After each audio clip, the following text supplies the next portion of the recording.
Okay, I'd like to cover a little bit about the news concerning Iran in particular.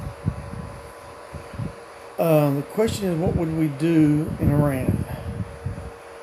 If you take the figures of what we've done in Iraq, you're talking 500,000 troops to beat down an insurgency in Iran. So it would be a sizable operation. It would last probably a decade or two.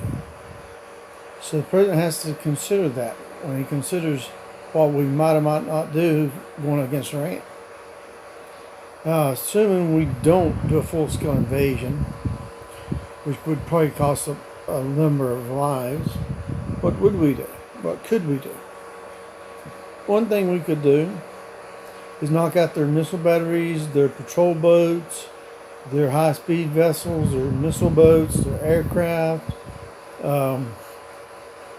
destroy all their military production facilities of any kind. Anything military, I'd destroy it from the air, using our advantage in the air assets. Sure, they've got some missiles. They've got some of the best anti-aircraft missiles that Russia and China offer, plus some internally built.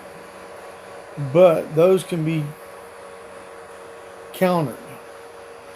And once we're past those, Iran has no way of defending itself except to throw human wave attacks at us, just like they did against the Iraqis. They took over 1 million dead against the Iraqis, while the Iraqis only lost 250,000 lives. And this is in the Iran-Iraq War in the 80s. And you also have to consider the fact that Iraq had more tanks than Iran did. Something like 4 times as many tanks as Iran had. They had a fully mobile armed force, and they fought against the Iranian force. So Iran knows how to stomp a armored force if it needs to. They've got experience with that. Just look at the Iran-Iraq War, particularly towards the end of it.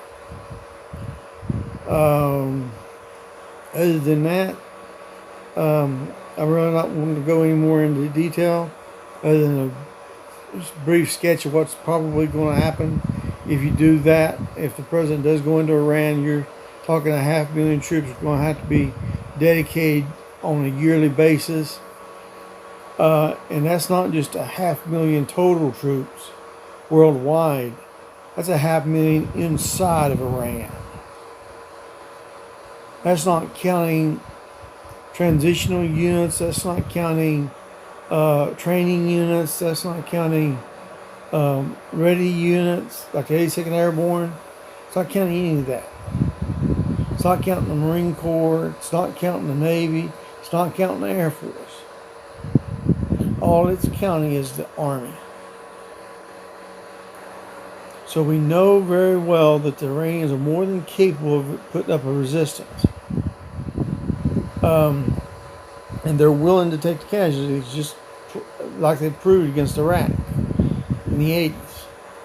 So watch what you do, President. If you decide to go in there, you need to make sure you've got the right equipment to go in there with. The JTLV is probably the best equipment we have available now.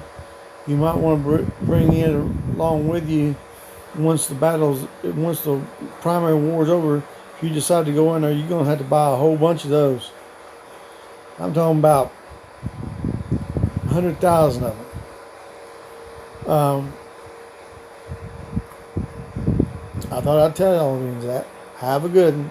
Thomas Willis out.